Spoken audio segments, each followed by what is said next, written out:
चंडीगढ़ प्रदेश Congress committee के अध्यक्ष NSU के समय में मेरे साथी रहे लकी जी का तहे दिल से धन्यवाद करती हूँ। मैं धन्यवाद करती हूँ मेरे साथ महिला कांग्रेस के अध्यक्ष दीपा जी का कि आज की इस प्रेस वार्ता में आप मेरे साथ शामिल हैं और पत्रकार साथियों का भी।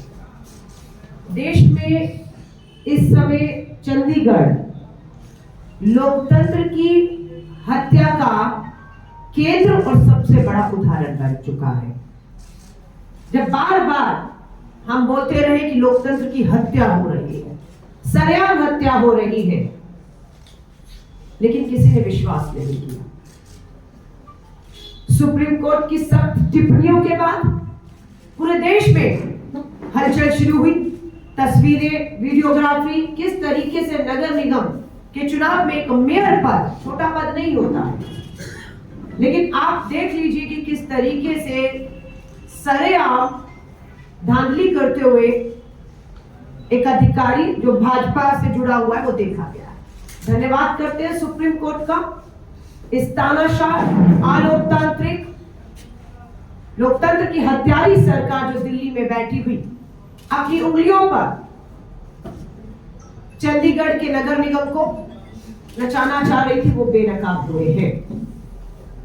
उम्मीद थी कि सबक लिया होगा, लेकिन सबक नहीं लिया। मैं आज 7 फरवरी को आपसे जब बात कर रही हूँ, उस दौरान जब चंडीगढ़ का पूरा घटनाक्रम पूरे देश में एक चर्चा का विषय बना हुआ है, ठीक उसी समय, शायद इस समय पर या कुछ समय के अंदर प्रधानमंत्री आवास में एक और मीटिंग होने जा रही है। फैसला होने जा रहा है कि देश का मुख्य चुनाव आयुक्त कौन होगा। ये प्रधानमंत्री आवास के बंद कमरों में तानाशाही तरीकों से बहुमत के दम पर फैसला आज होने जा रहा है। देश पूछ रहा है कि 5 जजेस की बेंच का फैसला था। देश को 140 करोड़ की आबादी और उसमें कम से कम 100 करोड़ के अधिक मतदाताओं को कोई आपत्ति नहीं थी। फैसला आया 5 जजेस की बेंच का कि चुनाव आयुक्त और 2 सदस्यों की नियुक्ति बंद कमरों में अब अकेले सरकार नहीं करेगी, एक पैनल करेगा। उस पैनल में देश के प्रधानमंत्री होंगे, उस पैनल में नेता विपक्ष होंगे और उस पैनल में तीसरा शख्स मुख्य न्यायाधीश चीफ जस्टिस ऑफ इंडिया होगा। क्या किया? 145 सांसदों को आजादी के 75 साल में पहली बार हुआ कि लोकतंत्र की हत्या होते देखा।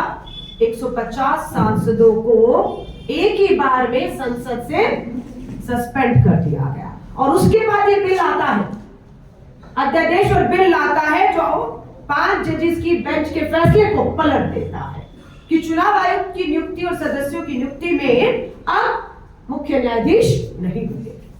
वो मुख्य न्यायाधीश जिसमें पूरे देश की न्याय की उम्मीदें टिकी हुई है, सर्वोच्च पद पे बैठा, उसे पर केंद्र सरकार को भरोसा नहीं, या उन्हें ये लग रहा था कि जो खेल 2024 के लोकसभा चुनावों में जो खेलना चाहते हैं अपने मोहरों को बिठाकर, चाहे वो चंडीगढ़ का मेयर का चुनाव हो या आने वाला देश का चुनाव हो, वो अपने मोहरों को बिठाएंगे तभी कामयाब होंगे। इसीलिए उन्होंने मुख्य न्यायाधीश की 5 बेंचेस के फैसले को पलटा, मुख्य न्यायाधीश को बाहर कर दिया और आज उसी बैठक को प्रधानमंत्री आवास में हो रही है। मुख्य चुनाव आयुक्त कौन होगा इसका फैसला लिया जा रहा है बंद कमरे में। 24 से पहले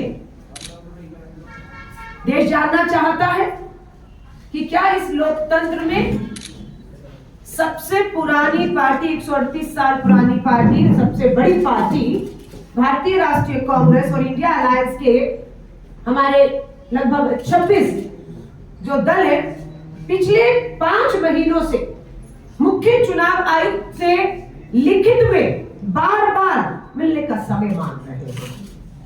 ये लोकतंत्र में सवाल उठता है कि क्या दबाव है, क्या कारण है कि मुख्य चुनाव आयुक्त 2024 के चुनाव जो सर पर खड़े हैं, मुख्य विपक्षी पार्टियां मिलना चाहती हैं। कुछ सवाल है लोकतंत्र के, उसे पूछना चाहती है, उसके जवाब चाहती है। क्या कारण है कि मुख्य चुनाव आयुक्त दबाव में है कि वो 5 महीने से मिलने का समय नहीं देते हैं। तो ये खेल, ये लोकतंत्र की हत्या संविधान की हत्या। इसी को लेकर आज हमारे नेता श्री राहुल गांधी जी ने पहले 4000 किलोमीटर कन्याकुमारी से कश्मीर तक भारत जोड़ो यात्रा। धन्यवाद करते हैं उन सभी राज्यों को जहां से ये 4000 किलोमीटर यात्रा गुजरी। हम कामयाब हुए अपने मकसद में, देश को एक रखने में, और कामयाबी के लिए उन सभी राज्यों का धन्यवाद। मांग उठी कि राहुल जी दक्षिण से उत्तर के बाद पूर्व से पश्चिम की यात्रा करें। कांग्रेस वर्किंग कमेटी में प्रस्ताव आया, अध्यक्ष जी ने रखा कि कार्यकर्ता और लोग चाहते हैं कि आप एक और यात्रा करें, और उसे स्वीकारा। और 14 जनवरी को पूर्व से पश्चिम की यात्रा मणिपुर से मुंबई की 6713 किलोमीटर की यात्रा राहुल जी शुरू कर चुके हैं। आज 24 दिन होने हो गए। इस समय उड़ीसा में है वो यात्रा, और हम इस यात्रा को पूरा विश्वास है मजबूती से पूरा करेंगे, क्योंकि इस यात्रा का नाम है भारत जोड़ो न्याय यात्रा। लोगों ने कहा पहले भारत जोड़ो यात्रा, भारत जोड़ो न्याय यात्रा, ये यात्रा कब तक? राहुल जी का जवाब था न्याय का हक मिलने तक। अब सवाल उठता है न्याय चाहिए किसे? किसके साथ इस देश में अन्याय हो रहा है? इसी के तहत महिला कांग्रेस की राष्ट्रीय अध्यक्ष होने के नाते आज मेरा 3 दिवसीय दौरा है। आज चंडीगढ़ में चंडीगढ़ प्रदेश हमारा जो है की मीटिंग हम कर रहे हैं। कल पंजाब कांग्रेस कमेटी के अध्यक्ष के साथ पंजाब को लेकर चर्चा और मुद्दों पर प्रेस कॉन्फ्रेंस, और हमारी स्टेट एग्जीक्यूटिव मीटिंग और नारी न्याय सम्मेलन जो आज यहाँ चंडीगढ़ में, कल पंजाब में भी होगा, परसों हरियाणा का होगा, हिमाचल के बाद लखनऊ में जा रही हूँ जहां पर भारत जोड़ो न्याय यात्रा पहुंचेगी। अब बात है कि न्याय किसे चाहिए? ये 10,000 किलोमीटर की यात्रा राहुल जी किसे न्याय दिलाने के लिए कर रहे हैं? ये पोस्टर आपके सामने लेकर आए।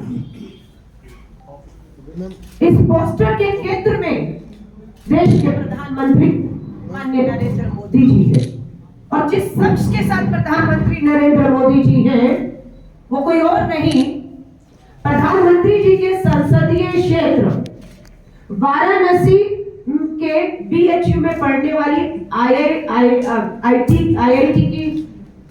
आईटी की छात्रा के सामूहिक बलात्कारी है, जिसकी प्रधानमंत्री जी के साथ ये तस्वीर है। तीनों भाजपा के सेल से जुड़े हुए बड़े नेता हैं, प्रधानमंत्री तक इन्हें समय देते हैं, इनसे निजी वार्ता करते हैं। ये है कुलदीप सिंह सेंगर। गंभीर यौन उत्पीड़न के आरोप साक्षी मलिक, विनेश फोगाट ने लगाए। आप कहते हैं संवैधानिक संस्थाओं पर दबाव नहीं है, लेकिन 6 महीने पुलिस ने, दिल्ली पुलिस ने गृह मंत्रालय के दबाव में भाजपा के सांसद के खिलाफ एफआईआर नहीं होने दी। हम धन्यवाद करते हैं सुप्रीम कोर्ट ने फटकार लगाई दिल्ली पुलिस को कि कार्रवाई करिए, और तब जाकर ब्रजभूषण शरण भाजपा के सांसद के खिलाफ गंभीर यौन उत्पीड़न में एफआईआर होती है। लेकिन कार्रवाई गिरफ्तार हुए ब्रजभूषण शरण, चार्जशीट दाखिल हो चुकी है। प्रधानमंत्री जी बेटी बचाओ का नारा देते खुद और इनके विधायक, इनके सांसद अपराधियों को बचाने लग गए।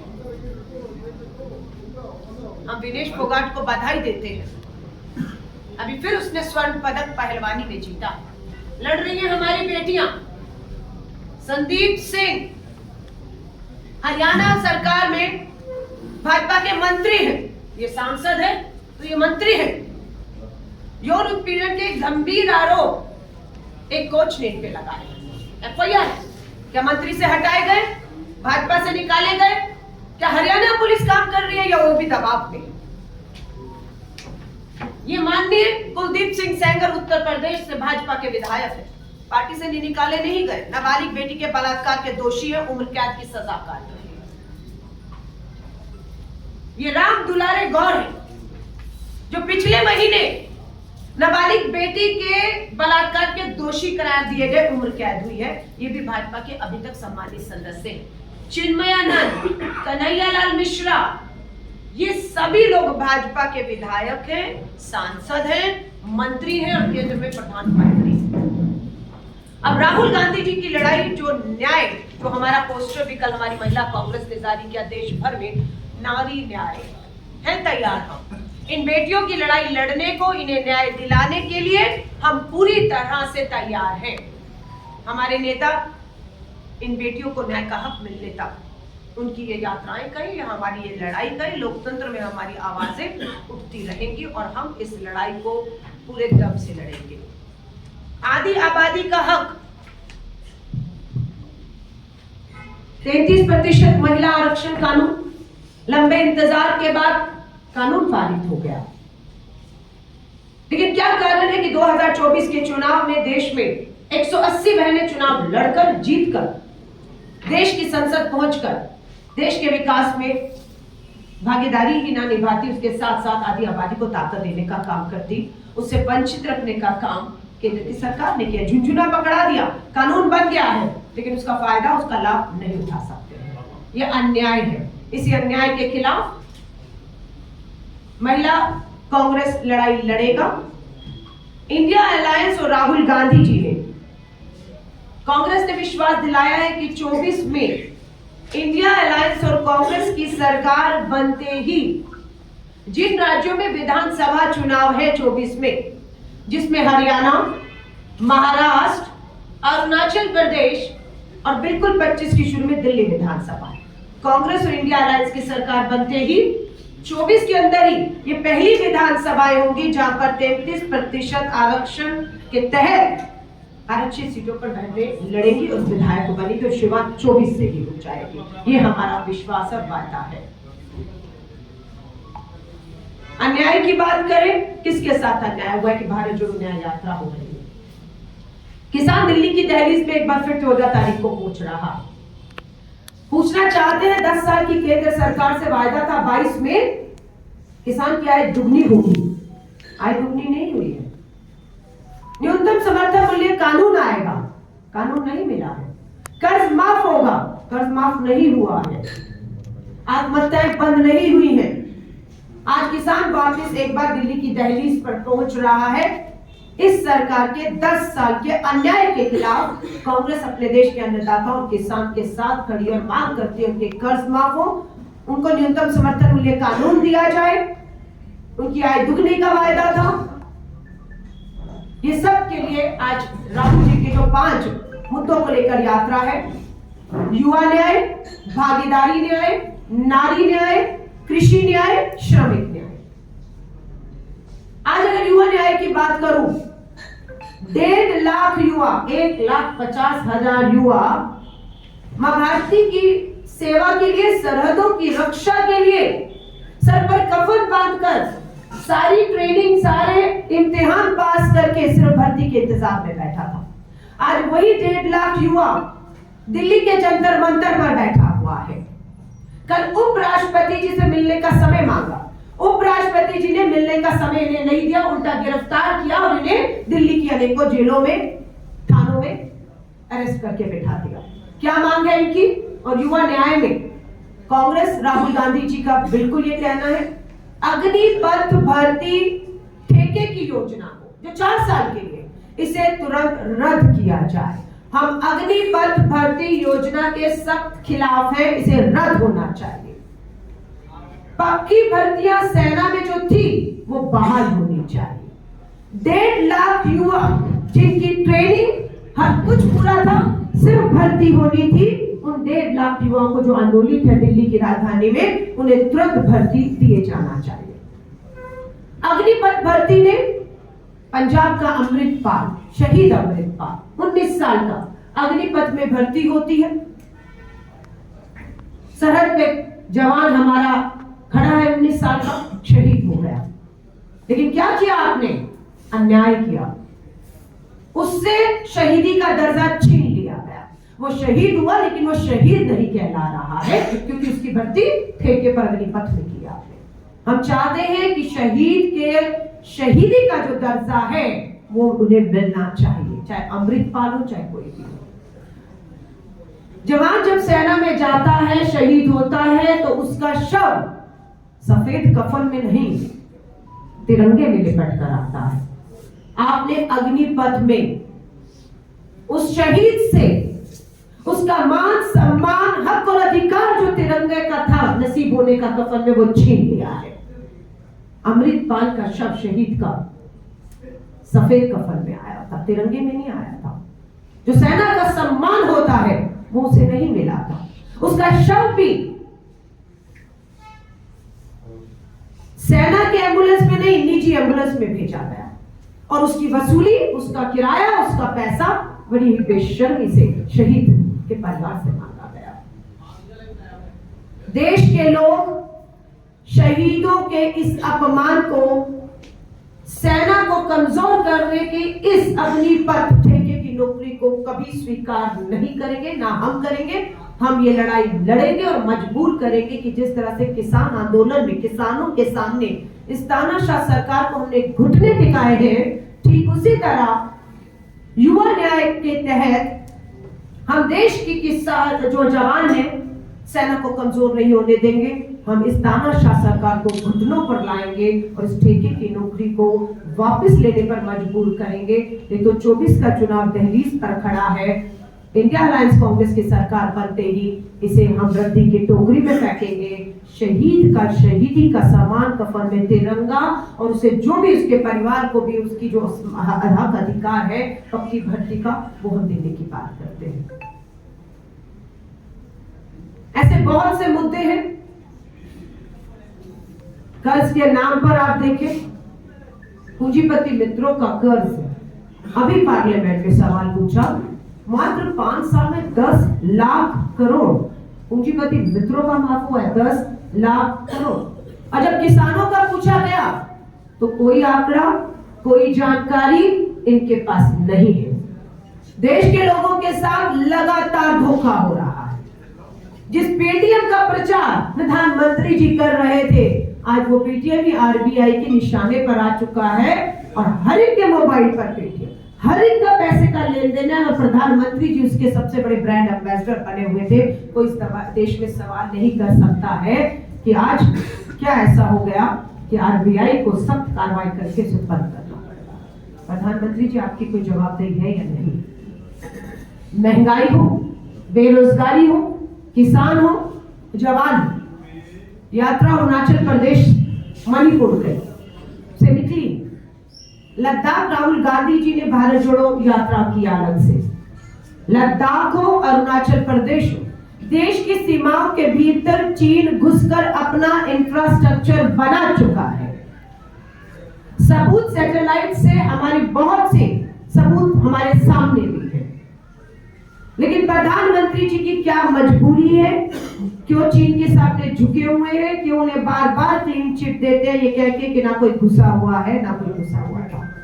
24 का चुनाव देश का चुनाव है। इसलिए ये जो मुद्दे हैं, चाहे बेरोजगार युवाओं का मुद्दा हो, किसानों का मुद्दा हो, सरहद पे खड़े हमारे जवानों का मुद्दा हो, हमारे श्रमिकों का मुद्दा हो, हमारी आधी आबादी के हक अधिकार और उनके साथ हो रहे अन्याय का बात हो, इन सभी मुद्दों को लेकर भारतीय राष्ट्रीय कांग्रेस और खासतौर से मैं इस आधी आबादी के लिए कहूंगी, मुझे बेशक 30 साल राजनीति में हो गए।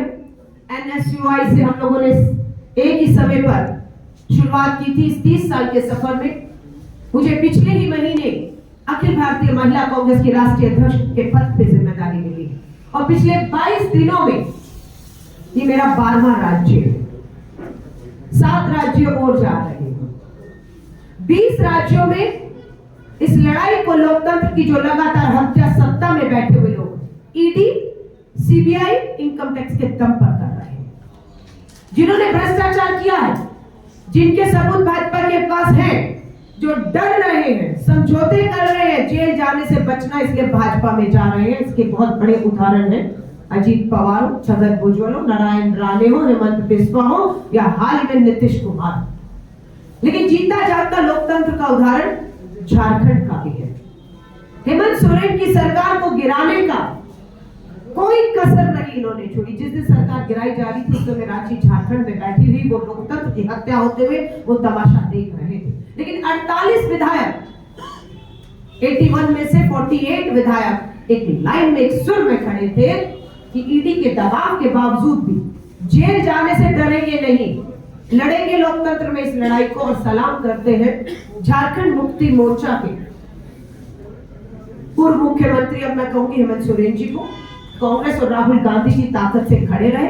हमने अपना पूर्ण बहुमत साबित किया और वहां पर हमारी सरकार, लोकतांत्रिक सरकार को जो गिराने की कोशिश थी उसमें विफल हुई भाजपा ओंधे मुंह आकर के। और हम वहां पर अपनी सरकार को, क्योंकि इससे पहले आपने देखा कर्नाटका, राजस्थान, मध्य प्रदेश, कितने राज्यों में जहां ये चुनाव नहीं जीत पाए वहां लोकतंत्र की सत्ता, धन, बल, संवैधानिक संस्थाओं के दम पर किस तरीके से हत्या करके स्थिर सरकारों को गिराना का काम इन्होंने किया। अब हम जल्द उम्मीद कर रहे हैं, हमारा निवेदन भी है सुप्रीम कोर्ट से, न्याय की आखिरी उम्मीद सबकी अब सुप्रीम कोर्ट पे अड़ गई है। हमें पूरी उम्मीद है आने वाले कुछ दिनों में ही हम यहाँ पर मेयर का चुनाव दोबारा होते हुए देखेंगे। स्वाभाविक है, इंडिया अलायंस, आम आदमी पार्टी और कांग्रेस के सहयोग से यहाँ पर इंडिया का अलायंस का मेयर होगा और जिस दिन वो शपथ लेगा ये दूसरा जोरदार तमाचा भाजपा के मुंह पर होगा कि आप जितनी मर्जी कोशिश कर लीजिए लोकतांत्रिक सरकारों को गिराने की या इस तरह से हेरा फेरिया करके खुलेआम चीरहरण करने की, देश के लोग देख रहे हैं, कतई बर्दाश्त नहीं करेंगे और इस लड़ाई को भारतीय राष्ट्रीय कांग्रेस आगे रहकर लड़ेगी। हम लड़ रहे हैं और हम जीतेंगे 24 का चुनाव, ये पूरा विश्वास है, क्योंकि लोग महंगाई से, बेरोजगारी से, अर्थव्यवस्था गिरी हुई है। इस समय रुपया 83 पहुंचा हुआ प्रति डॉलर। कितने देशों ने भारत को तेल आयात इंडियन रुपीस में करने से इनकार कर दिया कि हम आपको कच्चा तेल देंगे, कीमतें अंतरराष्ट्रीय बाजार में गिरी पड़ी है, लेकिन हम रुपए पे नहीं देंगे, क्योंकि रुपए की साख जो मनमोहन सिंह जी के टाइम पर कहते थे 45 रुपए थी, तो मोदी जी कहते थे जब रुपए की साख गिरती है तो प्रधानमंत्री जी आपकी साख गिरती है, देश की साख गिरती है। आज वही 83 रुपीस प्रति डॉलर हुआ है और हमारा रुपया लेकर कोई भी हमें अपनी चीज देने को तैयार नहीं है। ये है रुपए की हालत इस अर्थव्यवस्था में हो गई। दावा किया है कि देश की हमारी वित्त मंत्री निर्मला सीतारमण जी ने बजट के दौरान कि देश में 21 करोड़ लोग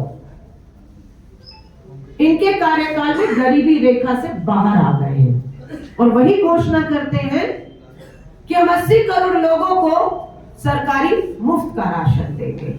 जब आपने 20 करोड़ लोगों को गरीबी रेखा से ऊपर ले आए हैं तो गिनती आपकी आज भी 80 करोड़ पर क्यों अटकी पड़ी है? कि आज भी आप 80 करोड़ लोगों को मुफ्त के सरकारी राशन दें। आत्मनिर्भर भारत का नारा देने वाले आज भी 80 करोड़ लोगों को क्या मजबूरी है कि आप मुफ्त के सरकारी राशन पे निर्भर रखे हुए? क्योंकि सच्चाई ये है, आपके दावे कि महंगाई नहीं है, ये उसके दावों की पोल खोलते कि महंगाई है। ये आपके दावों की पोल खोलता है कि आप कहते हैं बेरोजगारी नहीं है, लेकिन आप जब कहते हैं 80 करोड़ लोगों को मुफ्त का सरकारी राशन देंगे तो ये फिर इस पे मोड़ लगाता है कि बेरोजगारी भी है और महंगाई भी है। बेटी बचाओ का नारा देने वाले, बात साक्षी मलिक की ही नहीं है। मणिपुर में आदिवासी बेटियों को पुलिस सुरक्षा के घेरे से बाहर घसीट कर लाया गया, नस्ल करके सामूहिक बलात्कार हुआ। डबल इंजन की सरकार चल रही है मणिपुर में। प्रधानमंत्री जी असम से लौट आते हैं रोड शो करके, क्या कारण है 8 महीने से डबल इंजन की सरकार के प्रधानमंत्री मणिपुर नहीं पहुंचते हैं?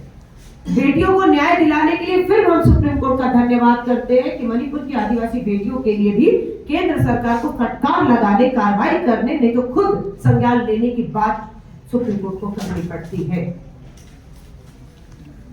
उत्तर प्रदेश के वाराणसी में प्रधानमंत्री जी के संसदीय क्षेत्र पे ना यहाँ की महिला सांसद है, लोकतंत्र की हत्या की सबसे बड़ी गवाह, साक्षी और भागीदारी रही। जब मेयर को कुर्सी पर बैठा रही थी, वो मेयर का चयन कैसे हुआ, वो सब प्रक्रिया में तस्वीरों में बड़े शान से, घमंड से यहाँ की सांसद, महिला सांसद दिख रही थी। माफी मांगनी चाहिए उन्हें, माफी मांगनी चाहिए स्मृति ईरानी को कि लोकतंत्र की हत्या हो या बेटियों के यौन उत्पीड़न या बलात्कार हो, आप महिला सांसद इस तमाशे की भागीदारी बनकर देख ही नहीं रही, आप उन्हें समर्थन भी दे रही हैं।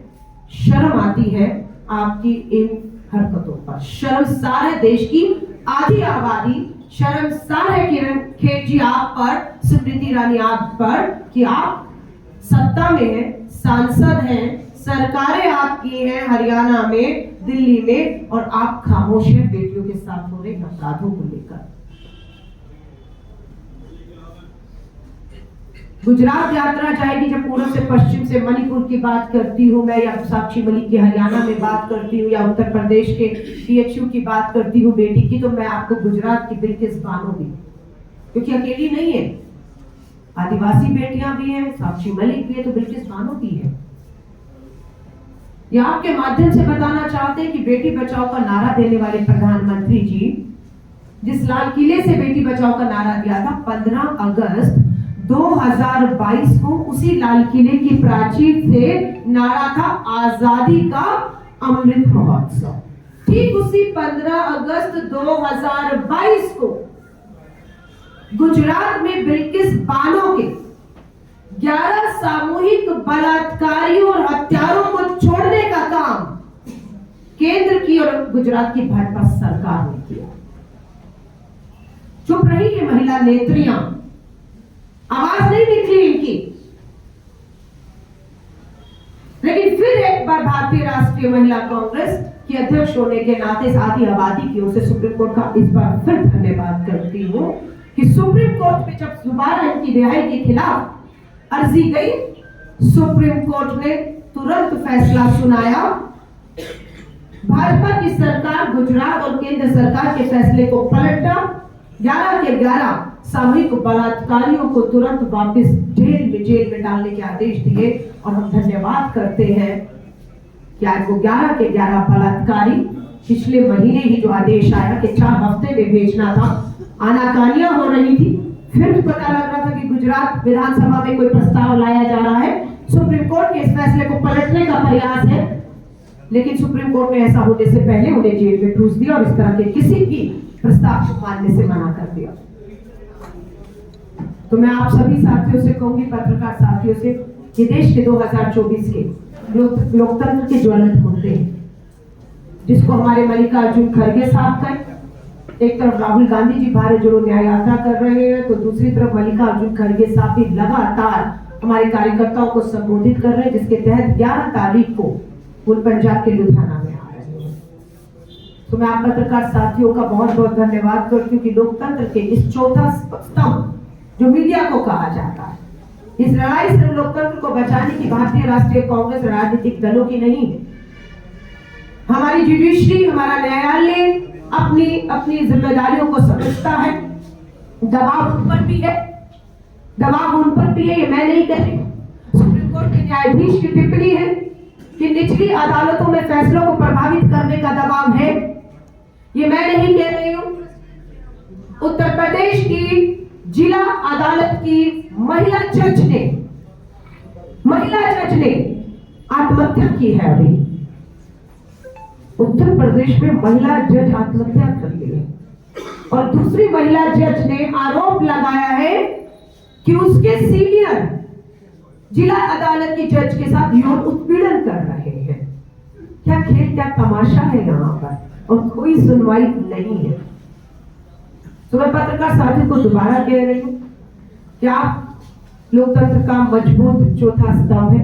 2024 के इन मुद्दों को आपने साथ दिया है, इसलिए किसान अपनी लड़ाई में जीता है, आंदोलन से कानून वापस लिया। उम्मीद करती हूँ आप इसी तरह साथ देते रहे। आपकी कलम लोकतंत्र के सच को लिखने से नहीं डरेगी, जिस तरह से फैसले सुप्रीम कोर्ट भी ले रहा है हर दबाव के बाद। पहले रविशंकर प्रसाद हटाए गए कानून मंत्री से, फिर किरण रिजिजू हटाए गए, क्योंकि साफ था सुप्रीम कोर्ट ने कि कानून मंत्री अपना काम करे, लेकिन कानून मंत्री सुप्रीम कोर्ट को समझा रहे थे